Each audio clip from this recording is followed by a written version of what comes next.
Berserk's Golden Age starts with pain and ends in pain. Today we're approaching the second part of my Berserk analysis, and we are probably talking about some of the best, if not arguably the best arc ever written in the history of manga. I mean, I know I could sound a bit dramatic with that, but the communicative power and resonance the Golden Age of Berserk has had through the years really puts it up there.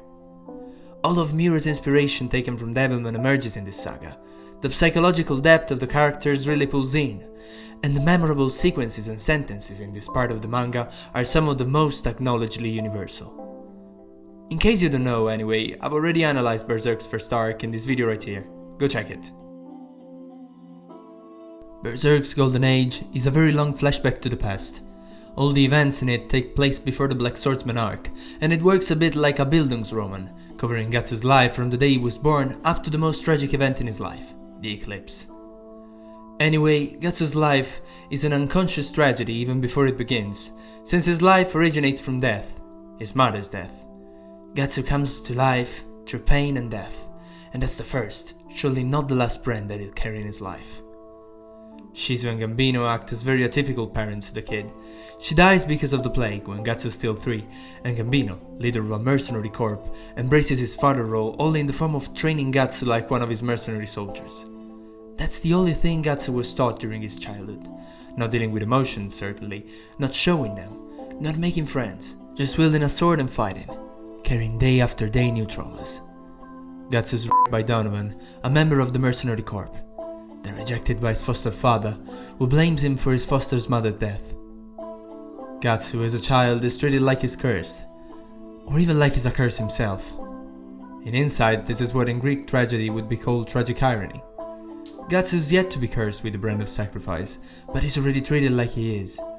And a reader who's already been through these pages and knows where the story will take us might find this situation pretty bittersweet. The turning point in Guts' adolescence, after leaving Gambino's camp and wandering around, is the day he meets the Band of the Oak, a group of mercenaries put together on a wing and a prayer, 2 members of which are Griffith and Casca. The Griffith-Gatsu dynamic has been discussed way too many times. They are the embodiment of the antithesis, an evolution of the Akira and Ryo duo. The dark one was actually the good one, even though he's gloomy in his appearance, and the bright one, who looks like an angel, but in the end is more like the devil. Casca is, in the first moment, as everybody envious of Griffith's peculiar consideration for Gatsu. She is jealous of something she's never really had, Griffith's regard and attention. She is like pretty much everyone obsessed with Griffith, not really as a person, but as an ideal, a guide, a point of reference. She then falls in love with Gatsu and finally understands that what she felt towards Griffith was more similar to an obsession. But we'll get to that in a bit. As I was saying, Gatsu, who was used to loneliness and kind of liked being on his own, wouldn't initially accept Griffith's request to join the band, so Griffith challenges him to a duel to decide. Gatsu is really strong, probably way stronger than Griffith, even at the time, but Griffith is very agile and wields a way lighter sword, a foil. Griffith manages to win Gatsu in the duel and states that from there on he'll be his own. There is a close to sexual tension in their friendship. Griffith would be mad at me for the word I just used. That's not meant to be anywhere old. From the first moment they, in different ways, seem to see something in each other they're not quite able to explain themselves. So after becoming a team, sort of, they start a mercenary journey seeking for glory. This is Griffith's purpose. He, son of nobody, son of the place, wishes to rise, to reach the higher military ranks, to be a knight, to be a noble, to marry a blue-blooded woman and become a ruler, being on top of the world. And, to be fair, this is pretty much what step by step he manages to achieve. After being employed by the Midland Kingdom to fight against the Tudor Empire, they encounter Zod, a demonic creature with unmatched strength and abilities. Guts has normally no problems at dealing with any enemy, and the same goes for Griffith. But against Zod, not only they struggle, they're on the verge of succumbing when the demon sees the pendant at Griffith's neck, the Crimson Barret, the Egg of the King. He realizes he cannot interfere with Griffith's fate, and announces an imminent death to Gatsu, related to Griffith's dreams, which will be, apparently, his companion's doom. With the Band of the Falcon succeeding and progressively rising, Griffith's ambitions keep on growing. Griffith cannot be stopped. He is in fact the chosen one. Many times people opposing him and his ascent will try to prevent him from reaching his goals, even to kill him. he seems to be invulnerable, thanks to the necklace. Julius, Midland's king brother, tries to kill him with a poisoned arrow, but it hits the Barret instead. The queen tries to poison him again, but she fails. No one can remain indifferent to Griffith's greatness. They either fear him, hate him, or worship him like a leader. There's only one man that, apparently, isn't a victim to the impressive charisma of the pale plebeian, and that man, at this point you might have guessed, is Gatsu. Gatsu joins the band of the Falcon after being defeated. That's true, but he just recognizes Griffith's strength. He does not treat him as a leader, as a figure of reference. Actually, he perceives Griffith in his life as a friend, only to realize that's not the case for Griffith himself. While talking to Charlotte about the band, Griffith says that none of its members are friends. They are in fact only companions, allies useful in the pursuit of his dream. A friend would have his own dream. It would not only work for his friend's one to be achieved. In the meantime, Gatsu seems initially to prove Griffith's right. While the soon-to-be Femto is the mastermind of the operations, Gatsu is the end, helping diligently in the only way he knows since he was born: brute force, violence. His skills with his giant sword even improve, and his name becomes famous amongst the armies. But Gatsu's murders are also a cause of remorse, firstly of Gambino, then of Adonis, Julius' son. The scene is harrowing, especially because previously, while seeing Julius train him, he is reminded of his relationship with Gambino. And as always, blood for blood. Blood for ancient blood. No, not that kind of ancient blood. I mean, this took inspiration from this, but I guess I'll have to talk about this separately. Gatsu progressively spirals into a life of sin related to blood. He's born from blood. You could say he's blood-born. Okay, I'll stop it. He grows through blood and he finds blood as an answer to everything in life, till blood brands him, and he's very unique and unforgiving destiny. Gatsu anyway tries to defy destiny. He's not a pawn in Griffith's hands, he's something apart from him. He doesn't need Griffith in his life, so he decides to leave the band to search for his own dream, for personal challenges in an attempt to define himself. He entered the band through a duel, and that's precisely the same way out of it. Griffith challenges him, and this time Gatsu wins, with no hesitation. Griffith is mad. As I said, he has no control over Gatsu, and he isn't used to it. Everybody in his life has always been subject to his personality, either through hatred or fear or veneration. Gatsu is different. He's always been used to loneliness, and is subject to nobody but himself and his sword. His sword is, as I already mentioned in the previous video, a correlative objective of his struggles and pains in life. He grows with it. That's his answer to adversities. In the band of the Falcon he thought he'd just found a family, but he does not want to be second to no one. But fate, at a certain point, seems to be calling him back.